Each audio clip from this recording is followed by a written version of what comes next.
Welcome everyone to this week's ICEJ weekly webinar coming to you from the headquarters in Jerusalem of the International Christian Embassy. I'm David Parsons, one of the vice presidents here at the ICEJ and our senior spokesman.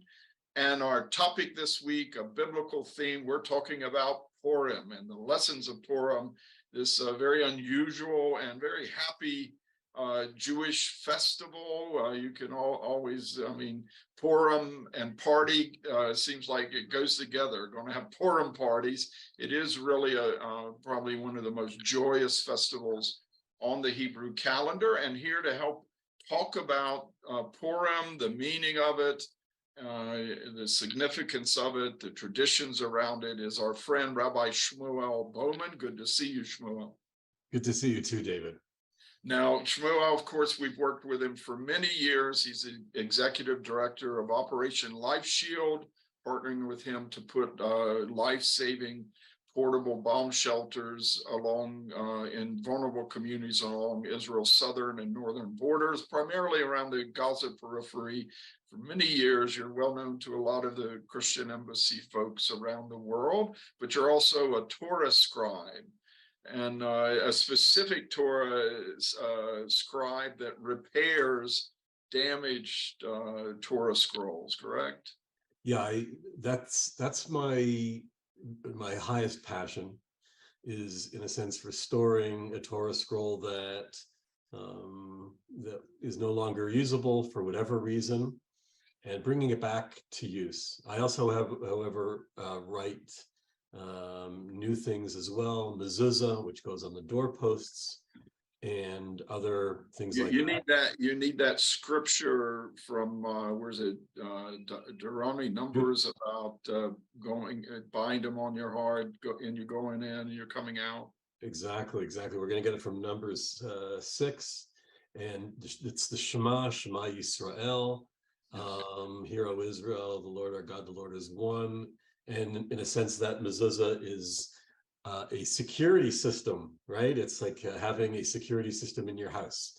You are now, you're fulfilling that commandment, and it provides that coverage. And I also check mezuzahs, and I also check other things like that. But you're right. For me, there's nothing like opening up a Torah scroll, and something like the scrolls behind me, opening it up, finding maybe there's been some damage, maybe there's been some wear and tear, maybe there's been some mold, it's an organic product, and getting in there and finding a way to how do we heal this thing and bring it back. All right, Purim is talking about it's the story in the scroll of Esther. It's like a separate scroll in the Bible, and a quite fascinating story. But today, it's coming up in a few days. I think it starts Tuesday evening of next week and into Wednesday. And of course, in the evening is the important part where the kids dress up in costumes, and the men, they get intoxicated. They get intoxicated. I just want to make, actually, it's very interesting, because it just goes to show how you are so in Jerusalem. You are in the embodiment, right, of Jerusalem. And you're right, in Jerusalem, Purim actually is Tuesday night, the 7th this year, 7th of March, and then the day of the Wednesday, the 8th. However, in the diaspora, no, outside of Jerusalem, or even, let me be even more clear, anywhere outside a walled city. Yes. In other words, a city that had a wall from the time of Joshua. Okay. So, that does not include my hometown of Kill Devil Hills, North Carolina. It does not, but it does include Jerusalem. Some people argue that it might include Tiberias. Certainly it would include Jericho, but definitely Jerusalem is the main place. And there it's going to be, we can talk about that later, but that's going to be on the evening of the 7th, the Tuesday night, and the day everywhere else. Yeah. Right? Like where I live, it's going to be Monday night, and then the day of Tuesday, the 7th of March. It's a 2-day holiday, and they call it Purim Shushan. Right. So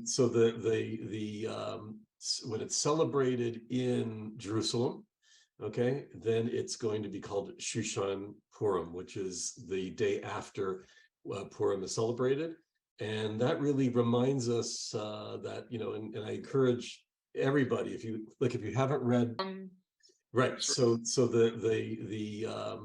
when it's celebrated in Jerusalem, okay, then it's going to be called Shushan Purim, which is the day after Purim is celebrated.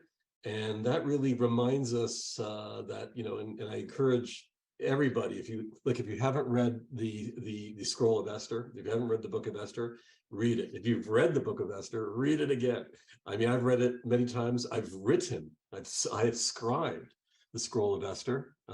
Actually gave it as a gift to my father. And it was a beautiful experience. And even while writing the scroll of Esther, even though I've studied it many, many, many, many times, just by going through it again, new insights, new awarenesses. So I highly encourage. But one of the things that we're going to find when we read the scroll of Esther at the end is that the battle, if you will, against those who would kill the Jewish people continued an extra day, exactly, into a second day in the walled city of Shushan, okay, which is in present day Iran, Iraq, yeah, exactly. Is it Iran? Yeah, and so as a kind of as a nod to that, we have Shushan Purim in Jerusalem. mm-hmm. That means, by the way, if you want to go and celebrate Purim 2 days in a row, you do the first day outside of Jerusalem, and then you can go into Jerusalem on the next day and celebrate it again. So you're just going to be in Purim for like 2 days. And Shmuel, as you go through the Hebrew calendar each year, of course, you got Passover in the spring, Shavuot or Pentecost, then the fall holidays, and these are all given to Moses. You have 2 main holidays, though, in the sort of winter months that are they're in the biblical text in a way. They celebrate events in the biblical text, Hanukkah and Purim. And always remember Hanukkah, the kids are having fun. It's 8 days lighting the Hanukkah and the kids get presents and all. But it's a holiday that marks an attempt to wipe out the Jewish faith. Whereas Purim, you're celebrating the victory over an attempt to wipe out the Jewish people. That's that's extremely well put, and I think that you've really brought it to the core idea of the difference between Hanukkah and Purim, 2 holidays that are not biblical festivals. As you said, the other festivals are going to be a pilgrimage or an aliyah. They're going to be people are going to come up to the temple, whether it's going to be for Passover, Shavuot, or Sukkot. Hanukkah and Purim, you're not going to find them in the 5 books of Moses. You're not going to find them there. You're going to find reference to the Purim event in the book of the prophets. Okay, that's going to exist in what's called Tanakh. Okay, it's going to sit there in the book of Esther, which is part of the canon of Tanakh. Hanukkah, not at all. Okay, but what's going to be interesting is that later on, it's going to become part of our tradition, what we call our rabbinic tradition. Okay, and we're going to begin celebrating Purim not as a biblical festival, but in a sense as a rabbinic or as a traditional holiday. It's now become entrenched in something that we do, obviously. And yeah, Hanukkah, which we just celebrated, I guess, comes up this year, the end of December. Yeah, that's about crushing the Jewish faith. That was about saying you can't worship God. Purim is about, let's be very, very clear. Purim is about a Holocaust. Purim is about the genocide of the Jewish people that is going to take place widespread in the entire world as it was known 2,500 years ago. And we need to look at it in those terms. Okay. Now, you said you've actually, as a Torah scribe, you've written the scroll of Esther yourself. You've reproduced it for your father. And normally, when you're doing writing a Torah scroll, I know like the Essenes, the Dead Sea Scrolls, there was this tradition. Every time you came to the name of God or Elohim or Adonai, you had to stop and do a ritual bath, and you come back. When you come to the name of Hashem as a Torah scribe today, do you do anything special? Okay, so when you write Shem Hashem, when you write God's name, the Torah scribe needs to stop, and he's already in a very focused space. He has to already be focused. You can't be disturbed by anybody. You have to really be focused no matter what you're writing, because everything is the word of God. But when that would be nice. No interruptions. No interruptions. I had my sofer teacher, my scribe teacher. He had at the entrance, right, to his study, he had a line on the floor, and you couldn't cross that line. You had to wait at that line until he looked up at you and said, you can enter. Okay. So you have to be focused. However, even more so when you're writing God's name, because if you think about it, if you make a mistake on an ordinary word, okay, well, there are certain situations when you can correct that mistake, and that may involve erasing a letter or part of a letter. But I think the answer is obvious. You cannot erase the name of God. You cannot erase a single dot or part of that. So if you're going to do that, you have to be completely focused. You have to make sure that you're really knowing what you're doing. You have to say a special kind of like a framework, and you have to say Hareini Kotev, I hereby am writing the name of God. You have to say it out loud to yourself so you hear it, and then you write it. Now here's the thing. Here's the kicker. Okay, this is why I asked. The kicker is that in the scroll of Esther, God's name is not mentioned. Yes. Isn't that a trip? Yeah, that's really what we got to. That's a real mind. That's we got to really get our heads around this. That a scroll, that a book in the Bible doesn't have God's name, and yet it's considered one of the holy books. The one book in the Tanakh where God is not mentioned. Exactly, and yet, how could it possibly be that an event such as this, which wound up being the turning over from literally the planning of a Holocaust, a mass genocide 2,500 years ago, how did it become that a genocide that was supposed to take place turned around? Okay. And not only did it not happen, right? Not only did it not happen, not only were the Jewish people protected, were they saved, not only that, but the enemies, the ones who were supposed to kill us, they're the ones who wound up getting killed. I mean, it was a complete 180, which is what we'll talk about, which Purim is all about.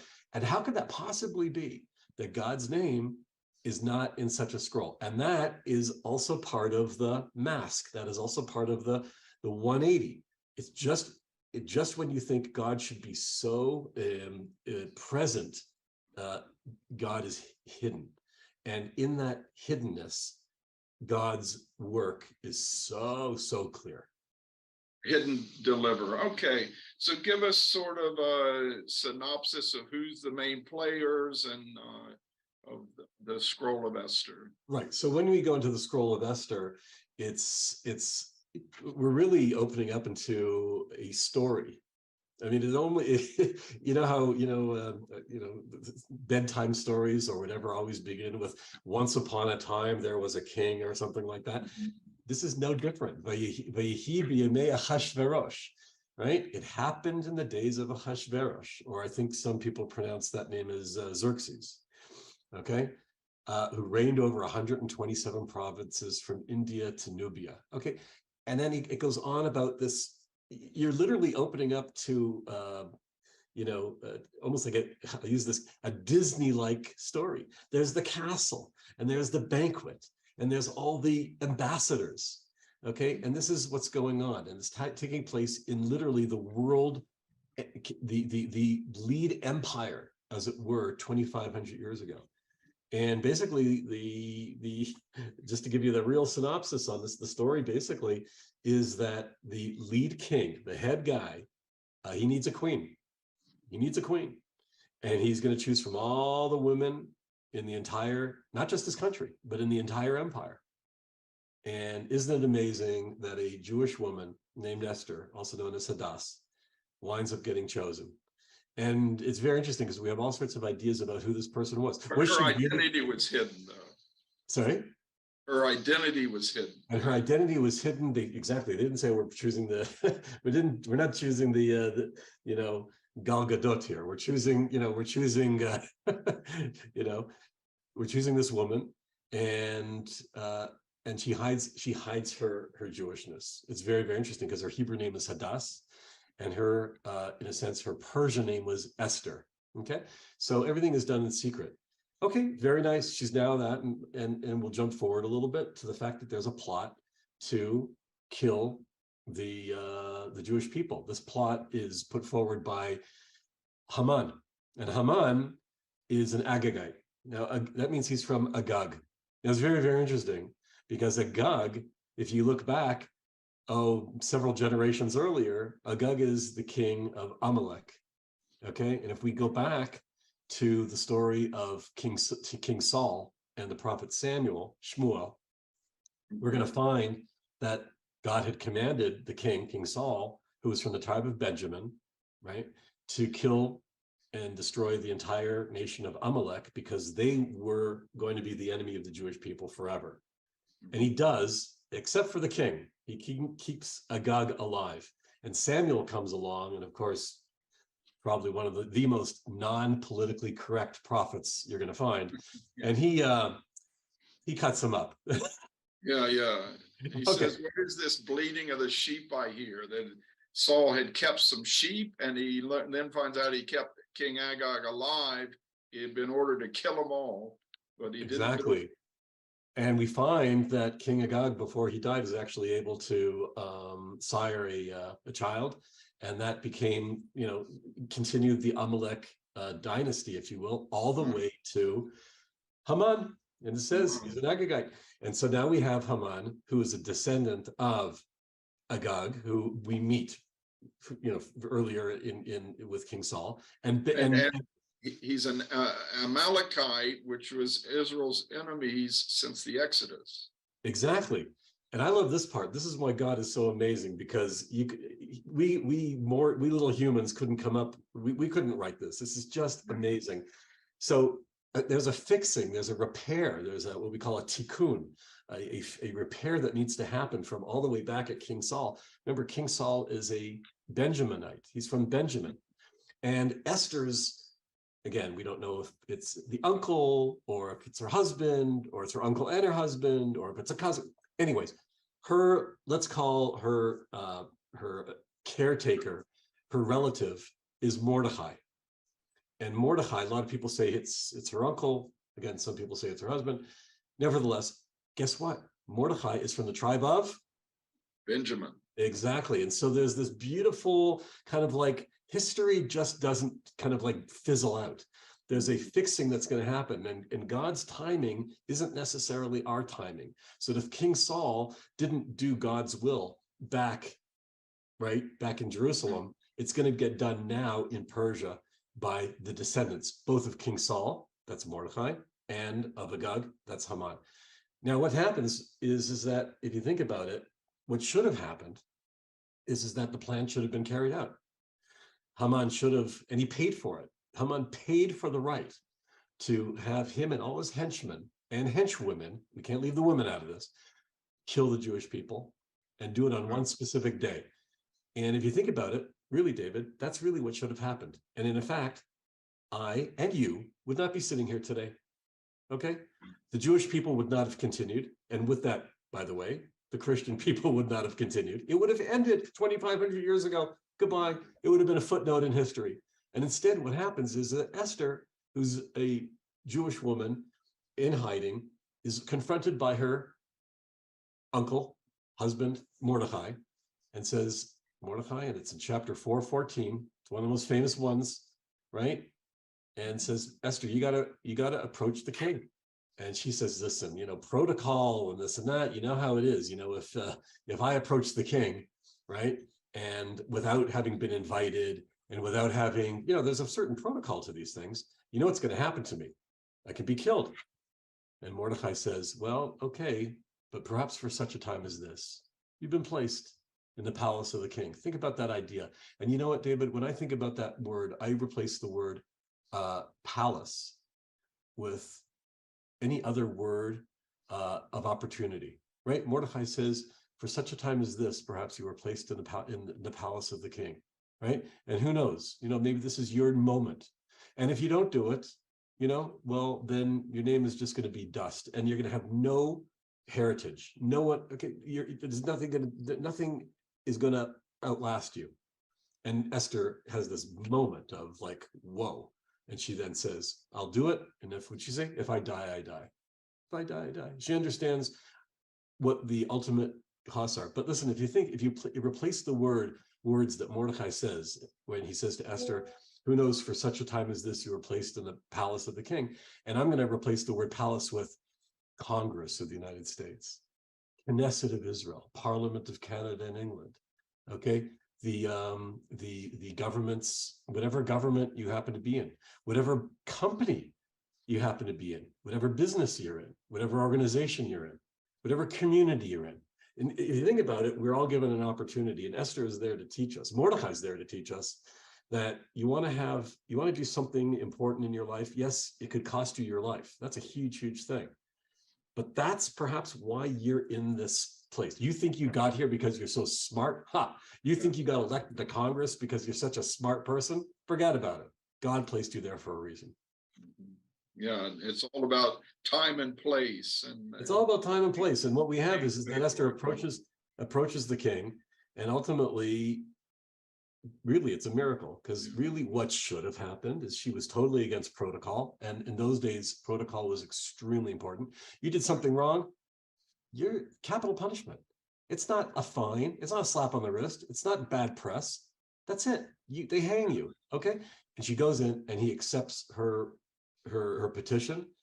And there's a couple of banquets that go on. And ultimately she points out that Haman is going to, that she's a Jewess, and that Haman is here to kill her and her people. And Ahasuerus, everything is reversed. Now, here's something very interesting, because a lot of people think, oh, why doesn't King Ahasuerus just, cancel the order for the Holocaust? It's too late. It's too late. The law of the Medes and the Persians. Okay. They can't. They've already. That's it. They're already building the machines of execution. The people are ready. You have to understand that for a whole year,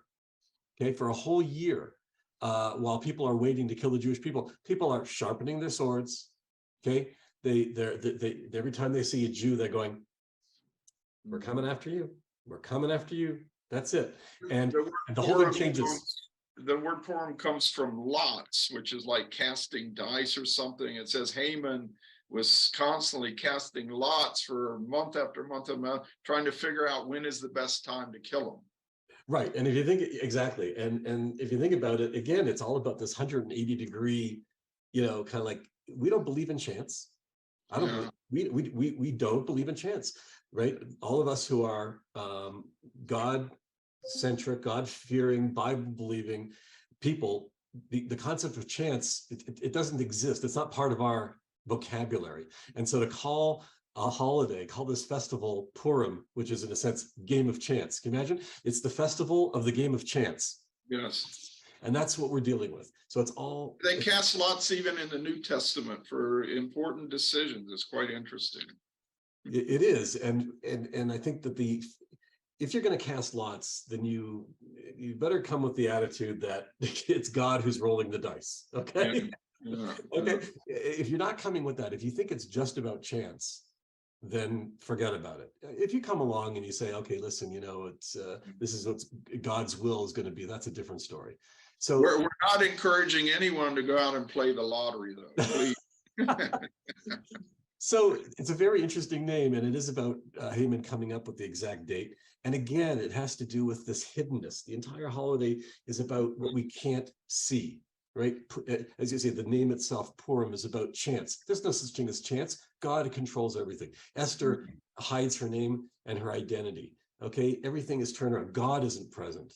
Okay, or at least not in his name. It's really, really an incredible thing. How do we? So that's the core of the holiday, and then of course it's how we celebrate it. Okay, now Haman, his beef with, I mean, it's fascinating to me. It took me many years before I realized the whole connection back to the story of Saul and King Agag, that Esther is really another showdown between the house of Agag and the house of Saul. And it all goes back to the Amalekites in the wilderness, who were picking off the stragglers in the camp of Israel as they came in through the wilderness. And God said there's going to be war between Israel and Amalek in every generation. So you always have to, the Jews bear this. But Haman, when he expresses his hatred of the Jews to King Ahasuerus, I want to read this, Esther 3:8. There is a certain people scattered abroad and dispersed among the peoples in all the provinces of your kingdom. Their laws are different from those of every other people, and they do not keep the king's laws, so that it is not to the king's profit to tolerate them. If it please the king, let it be decreed that they be destroyed. I'll pay 10,000 talents of silver. I really hadn't noticed that before, but he bribed him. He offered him money. The king took it. Yeah, Pay 10,000 talents of silver in the hands of those who have charge of the king's business. And what does this say about the spirit of anti-Semitism even today? Well, it's really interesting because we know that the spirit of Amalek, which is just blind hatred to the point where you're prepared to even destroy yourself. You're prepared to do harm to yourself. You're prepared to take tremendous pay incredible costs. The amount of money that Haman is paying King Ahasuerus is exorbitant. I mean, it's the size of the budget of a small country. I mean, it's huge. It's very interesting that we go back to Amalek, back in the wilderness. They are literally they're coming from a great distance. The nation of Amalek is not a border nation to anywhere near the Sinai Peninsula. They're far away, so they're traveling a long way. In the old days, you're going to travel a long way. You're going to take tremendous risks, tremendous costs, and you're actually going to wind up sacrificing a lot of your own people to do that. If you think about it, that's the spirit of pure anti-Semitism. I don't care if it kills me. We take a look at what Hitler did. Okay, that Hitler would actually go after Jews in the smallest of communities, using an exorbitant number of. They gave it priority over the war effort when it came time to exterminate the Jews. The final. Right. It's a I don't know. It's a passion beyond comprehension, and that's irrational passion. It's irrational. It's totally irrational. And we see with Haman. We see Haman is prepared to go into his coffers and to pay an exorbitant amount of money for the right to kill the Jewish people. Anti-Semitism today, we see this. We see anti-Semitism today that they come along and they say, we don't care if it hurts us. We don't even care if we have to ally, and here's the great part, with people who would otherwise be our enemies. Right? We see an incredible irrational phenomenon today where anti-Semites and people who are Jew haters, right? People who are hateful to the Jewish people will actually ally with people who would otherwise be their enemies, okay? And form these coalitions, okay, just to go after the Jewish people. It's absolutely the red-green alliance, the extreme left in the West, and with Muslims. It's interesting. Which they shouldn't otherwise be. They shouldn't be in bed together. They shouldn't be in bed together because ideologically they're polar opposites, and yet we find them together around the issue of hating the Jewish people and hating Israel. So that theme of Amalek is prevalent. It's interesting what you say that the Amalekites had to come a long way. They weren't living near Israel, but they came a long way to trying destroy them, and King Saul had to wipe them out, the Lord said. And Iran is over 1,000 miles east of us. And Israel's not doing anything in Iran. They used to be friends, but it's this Islamist spirit that's ruling there in Tehran now that is so anti-Semitic. Even Ayatollah Khomeini said, let Iran burn to the ground. We want to destroy Israel. And the same spirit has infected the leadership of the Palestinian people, that they would throw away their own people's future and progress and well-being in order to destroy Israel. This is really exactly. We see, for example, you mentioned before about the work that we do together in terms of protecting Israeli communities with bomb shelters. If you think about it, the budget in Gaza, you've got over 50% unemployment in Gaza. What are they doing spending all that money on rockets and rocket launchers? What are they doing wasting money that could be used for social services, healthcare, clean water, and education for their own people? So you think about it, there's such a hatred that goes beyond the rational, that they're prepared to spend a phenomenal amount of money of their own resources instead of building hospitals, clean water, education, and social services. It's absolutely crazy. So this is what we've been dealing with in every generation. So Purim, back to the holiday, is really all about that. We have this holiday that comes around every year at this time of year. It's in the Hebrew month of Adar, the 14th of Adar. This year corresponds to the 7th of March, because we're working in a lunar solar calendar. It changes, but it's roughly around this time of year. It's always 1 month before Passover, that's for sure. And we have amazing ways of celebrating it. And these ways of celebrating are actually entrenched in what's called in Jewish law through the rabbis. And there are 4 commandments that we do, 4 things that we do. One of them is the actual reading of the scroll of Esther. Okay. If you go to a synagogue, they're going to spend the time reading it. Do you repeat it several times in the day? No, but you go to the synagogue, and I want to invite everybody who is who's watching this too, if you can, go over to a synagogue and find out when the Purim scroll and the scroll of Esther is going to be read. It's going to be read in the evening, on Monday evening, the 6th, and then on the Tuesday morning, the 7th, unless you're in Jerusalem. It's the following day. And it's amazing because it's going to look like a circus or a carnival. People are going to be, kids are going to be dressed up, adults are going to be dressed up. And every time they come to the word Haman, Yes. people are going to make all sorts of noise, and they're going to stamp their feet. Yeah, these noise makers. Exactly. They got noise makers. They're going to clap their hands and they're going to go boo. And you think, what's going on here? Are we not reading a sacred scroll? Isn't this written by a Torah scribe according to strict law? Isn't this one of the books in the canon of the Tanakh? And yet we're booing and we're stomping. It looks, and that's again part of the everything's turned around. What we want to do is we want to blot out the name of Haman. And in fact, the Torah even says that we should, it says something very interesting. There's a commandment that says you should wipe out the name of Amalek. And then immediately afterwards, it says, remember the name of Amalek. Remember Amalek. So there's 2 things you have to do. You have to wipe out the name, and you have to, and then you have to remember it. So how do you do that? Well, one way is on Purim is by wiping it out. In other words, making a lot of noise, but at the same time saying the name of Haman. Interestingly, by the way, there's a tradition among Torah scribes that in order to fulfill that mitzvah, in order to fulfill that commandment, there's a tradition that some Torah scribes do, and I really enjoy this. Every day, we write the name of Amalek on a piece of parchment, and every day we erase it.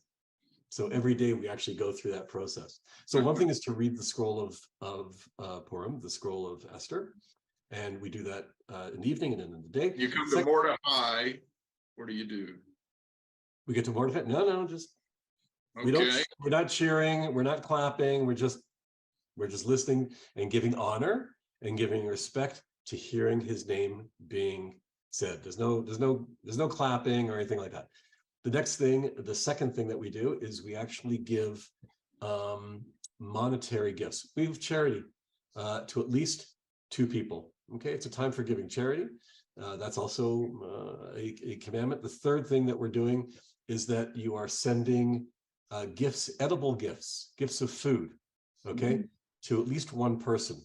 At our home, I think we're giving out to probably about 50, but the mitzvah is for one person, and each parcel of food that you're giving to somebody has to contain 2 ready-to-eat items, and it can be also beverage. So you can have a cookie and a granola bar, or a fruit and a beer, or whatever you want. You can 2 things, and so that's the third thing. And the final thing is the feast.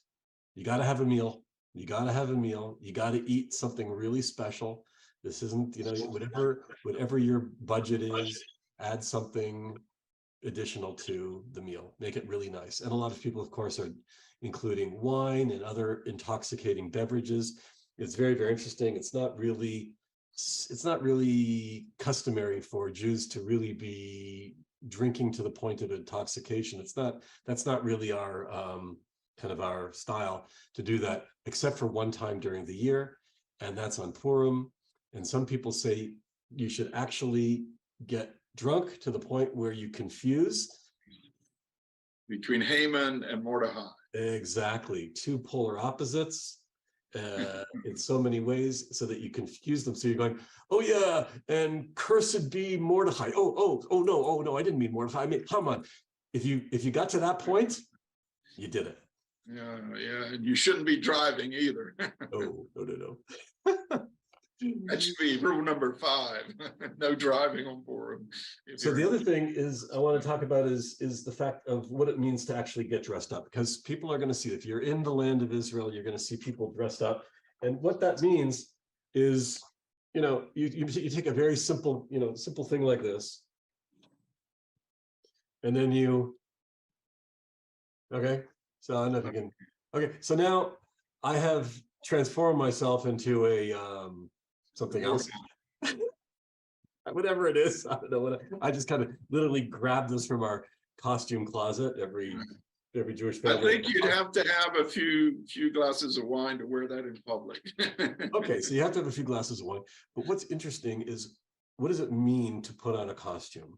What does it mean to put on a mask? What does it mean to change your regular clothing, if you will? What does it mean to wear a costume? And why do we wear a costume on Purim? And I think the reason we wear a costume is because the entire year, right, I'm perceived a certain way. And now on Purim, I want to be perceived differently. And it has to do with this idea of everything is different on this day. Everything is turned around. You think I was that kind of a person? Today I'm a pirate, or today I'm a king, or like my granddaughter, right? She likes dressing up like a princess, even though I actually consider her a princess throughout the entire year. On Purim, she actually gets allowed to really go the distance and be a princess. Some people, just wear a mask. If I want to, I can take all this off and I can keep it back on, and I can be, you can see that here. Oops, oh, you can't even see that. Sorry. I got reindeer. Oh, I see it. Yeah. Oh, there you go. Okay. The point is, what's the costume all about? The costume is about saying, oh, you think you know who I am the entire year? Let me show you another side. It's also about asking whether or not I can really be truly honest about the kind of person I want to be on Purim. This is a very holy day. It's a very holy day. And we put on a costume because maybe putting on a costume is about saying the entire year, I'm not really being honest. And maybe on Purim is the one time of year that I can actually really be truly honest. It's very, very interesting that we talk about Purim, and it sounds very almost like a children's festival. It sounds like a big carnival. It sounds like this big feast in which we're serving a lot of wine. It sounds very, how should I say it, almost frivolous. However you think about it, it's actually one of the holiest days of the year. It's so holy, right, that if you think about it, you could even say it's even holier than the holiest day of the year, which is Yom Kippur. Yom Kippur. And it's very interesting because Yom Kippur, the Day of Atonement, you just said Kippur. It's very interesting. There's another way of saying it. We say Yom HaKippurim. I don't know if you've heard that before. Kippurim. It's very interesting that the word ka, the letter kaf, okay, means like or similar to. So in a sense, what we're saying is that the holiest day of the year is Yom HaKippurim, the day Kippurim, the day like Or Purim. Purim. It's very interesting that we actually connect the holiest day of the year, Yom Kippur, Yom HaKippurim, to Purim by saying maybe there's something similar about these 2 days. It's a fateful day, and I guess Yom Kippurim is just whether you pass into the next year with a good inscription, whereas Purim was the destiny and fate of the Jewish people hanging on one single day when they were allowed to fight for themselves. Exactly. So there's things that appear to be opposite, but as you just succinctly described, they're actually extremely connected. Yeah, that's very interesting because all the little Jewish girls, they all want to dress up to be princesses. And that means the rest of the year they're not. They're just, But my son, he growing up here, he was a pirate, he was a cowboy, he was a knight. I tell you, he planned it out. These young kids planned it out weeks and weeks ahead of time. As soon as Hanukkah is over, you're already talking about what are you going to be at Purim. Oh no, absolutely. As a matter of fact, and it can take you weeks and months in advance. I remember when my eldest son Yoav was in high school. So he started thinking about what he wanted to be for Purim all the way back in Hanukkah, you're right. And he decided that he wanted to be David Ben-Gurion, the first prime minister of Israel. And, Ben-Gurion has he's got this hair going on. He's got these two big bundles of white hair. So Yoav figured, well, I had better start growing my hair really, really. And Yoav has kind of curly hair. So he started growing his hair. So that what he did when he got to Purim is he simply shaved the middle part of his head. That's radical. Yeah. So it was the real deal. And so people recognized him. They did, except for a teacher in his school that unfortunately also had a similar hairstyle to Ben-Gurion and thought that Yoav was actually dressing up to mock him. So that created some tension. All good fun. Anyways, people do. If you'd have to flip over on your head and do your little yoga stand. Ben-Gurion used to do that on the beach, and that's why his hair was kind of flatty. Yeah. Pretty hilarious. But that's what we do, and we dress up. It's a time for it's a busy day. Make no mistake about it. You are busy. You're out there giving charity. You're out there giving gifts. You're preparing your Suda, your feast. You're reading the Megillah. It's not you're not just kicking back and just relaxing. It's a very busy day. There's one thing I can't believe we've gone almost 50 minutes on this, 45 minutes, and we haven't mentioned Haman's ears. Haman's ears. Do I have any here? You mentioned when you give food to your neighbors, and at least 2 items have to be edible. You can eat. Does that include Haman's ears? Yes, they do. And Haman's ears, or in Hebrew, they're called Oznei Haman, but in Yiddish, they're called Hamantaschen. And for our German speakers who may recognize the word tash, it means a purse or a wallet. And so it's Haman's wallet. And it's so bizarre that we have a delicious edible food, a dessert, which, by the way, only is available a couple weeks before Purim, and then that's it. It's not available again. So this is the time to get it. They started showing up in the stores about a month ago. Right. So it's a very special time of year. Guess what? The day after Purim, you're not going to find any of them. They're shaped like a triangle. That's a triangle, but you get an idea. That's a triangle. And they're filled with jam or dates or sesame or chocolate or whatever you want. And it's this doughy kind of cake thing. Nice cookie. It's a nice pastry. It's a nice cookie. And the idea is, and it's only available this time of year. We just bought 3 boxes of them today. I think we got date, sesame and chocolate. So something for everybody in the family. And here's what's so interesting. Whether they're called Haman's ears, so we're kind of like, ha, ha, ha. Haman has triangle-shaped ears, ha, ha, ha. Yeah. So now we're going to eat them, very bizarre, or whether they're considered hamantashen, Haman's purse or his wallet, meaning what? The money that he gave. So if you think about it, it's bizarre that we're actually enjoying this edible dessert that is connected to our arch enemy, to someone who actually wanted to annihilate us. We wind up having him hanged as along with his sons and his henchmen. But it's pretty crazy. It's a wonderful, delicious, tasty thing. And like a lot of things we do in Jewish tradition, we do a lot of eating and talk about how we almost got wiped out, but thanks to God, we survived. Yeah, incredible. Okay, look, our title of this week's webinar is The Lessons of Purim. You've just really unlocked so much about it. It's fantastic. But I want to read this passage again, honoring the scroll of Esther, the word of God, and then let's sort of list for the people the lessons of Purim. This is Mordecai speaking to Esther, challenging her to go into the king, who we already know because his former wife Vashti upset him. He doesn't want any sort of rebellion by the women in his kingdom. You know, he wants to keep the order of his rule. Mordecai says to her, "Do not think to yourself that in the king's palace you will escape any more than all the other Jews. For if you keep silent at this time, relief and deliverance will rise for the Jews from another place. But you and your father's house will perish. And who knows whether you have not come to the kingdom for such a time as this."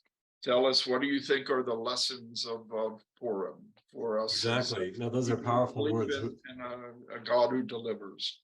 Absolutely. When he's teaching her, he says, listen, Reva v'chatzala yavovu makom acher. Listen,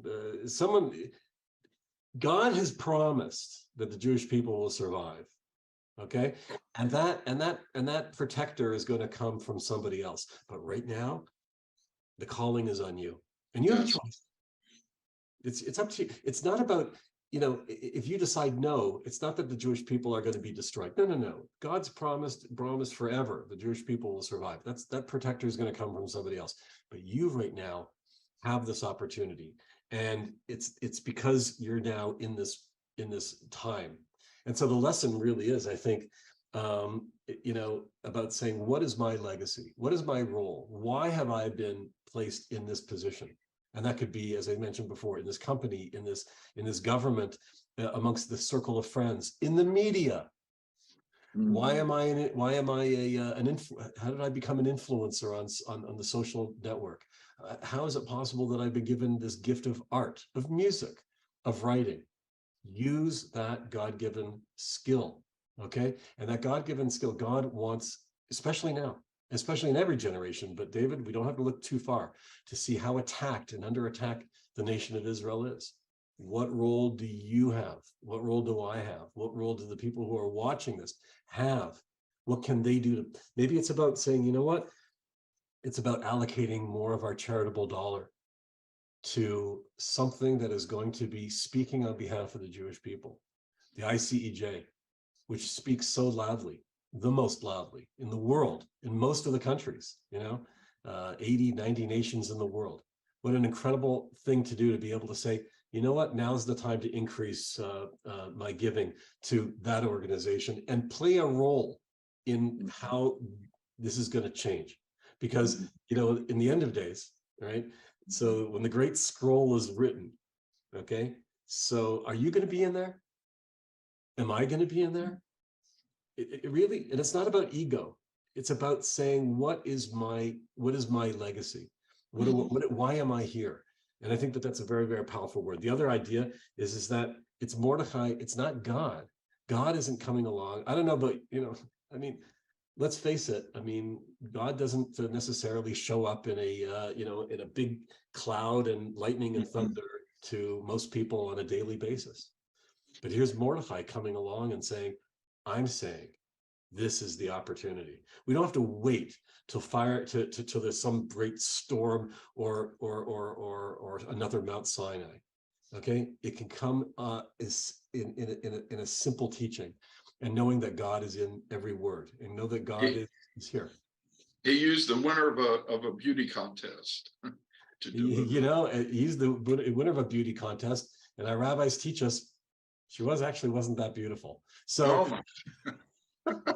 Now you've I hate to burst that balloon, but we actually have a tradition that the reason why her name was Hadass is because Hadass is a green plant, and she had a kind of a sickly green tinge to her. Oh my goodness! I know, but that only goes to show even more so. It only goes to show even more so that the winner of the beauty contest was somebody who. You haven't seen all these Christian movies and plays about Esther and Purim. Yeah, okay, so always beautiful.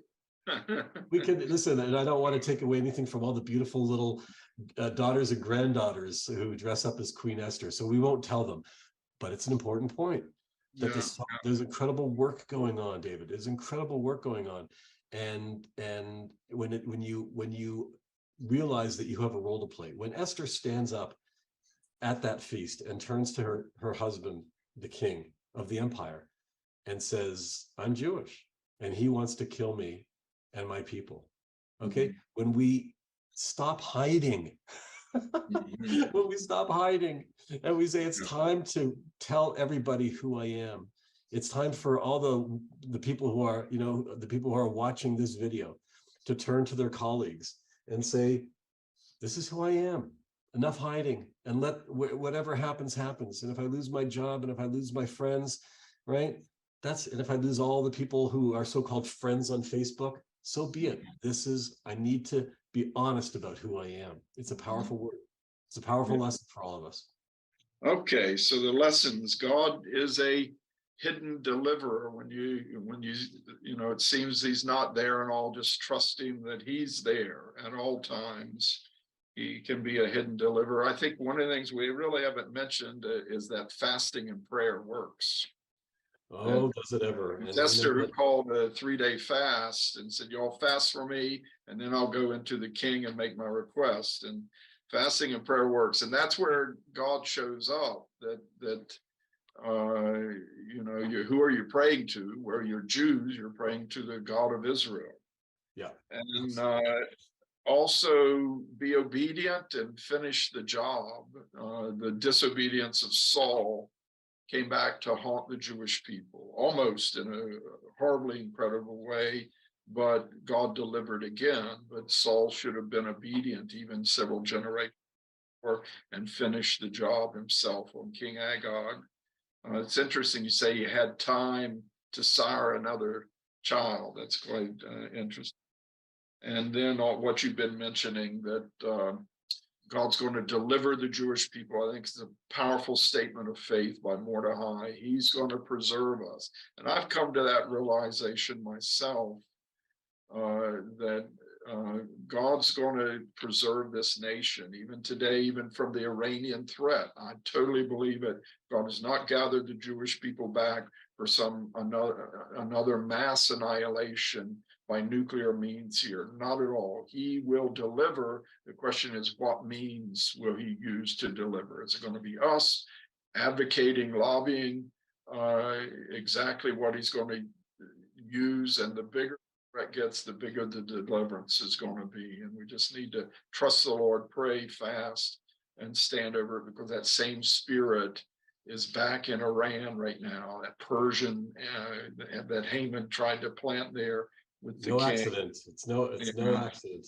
And it is about time and place. There's a certain timing, and you're in a certain place. Whatever you've been doing and whatever God's called you, be faithful in it. I've seen it myself, Shmuel, in the whole decision of the American government to move their embassy here. I worked back in 1995, worked really hard, co-wrote the first draft of the bill to move the embassy to Jerusalem. It went through Congress. It got changed. allowed the president to put it off, all that hard work. You wonder, was it worth it? And then we watched President Trump a few years ago, 2017, recognize Jerusalem the next spring, move the embassy here based on that law from 1995, the Jerusalem Embassy Act, where I was in a certain time and place, being faithful to God, and God has used it all those years later to give a legal basis. Congress, Trump said, Congress has already spoken on this. And so I'm going to move our embassy there, and be faithful to God where you are, and recognize the moment where God can use you in the place you are. Absolutely. And that's a perfect example, and a perfect testimony in your own personal life of time and place. The last takeaway that I want to share with everybody is that Purim is a time of joy. And this is a time for understanding that even where there are dark clouds and there are great threats, that we have a God who loves us and is not going to let us down. And we rejoice in that. And Purim is a reminder, this is a celebration, and we are reminded that we are so fortunate to be God's children, and to know that we're in God's hands. And that's something to celebrate. So I definitely want to encourage everybody to celebrate, to be joyful, and know that that God's will triumph, and we have a role to play, and it's going to be done, as we say in Hebrew, b'simcha, in joy. Okay, thank you, Rabbi Shmuel Bowman. He's a Torah Scribe and also the executive director of Operation Life Shield. We've partnered with him for, I guess it's around 15 years or so now, putting in about 180 of the bomb shelters. You put in hundreds and hundreds, and we've done quite a few of them to protect Israeli lives. Always great to have you as our resident rabbi for the Christian Embassy. Thank you. Todah Rabbi. And happy Purim. We're going to celebrate it as well. It's always a fun time for the staff to come in dressed in different ways. One of the funnest days of the year here, certainly. And it gets me thinking, what am I going to dress like this year if I want to show myself different than I am the rest of the year? Okay, we'll give that some thought. I want to encourage everyone to read the book, the Scroll of Esther, in the Tanakh in the Old Testament, as we get ready to celebrate it early next week. And join us again next week, next Thursday, here on the ICEJ weekly webinar, Thursday, 4 p.m. Jerusalem time each week. We'll have another fascinating topic for you then. And of course, on Wednesday, 4 p.m. Israel time, we have the global prayer gathering, the GPG. So many people join that to pray with Christian leaders from around the world, praying for Israel, the region, and your nations as well. You'll be encouraged and built up, and calling out to God as you call out to God with us in prayer on the GPG. Wishing you a happy Purim and a warm shalom from Jerusalem. Thank you for joining us today. We'll see you next Thursday at 4 p.m. Be sure to subscribe and follow us on our social media pages for more exclusive ICEJ content.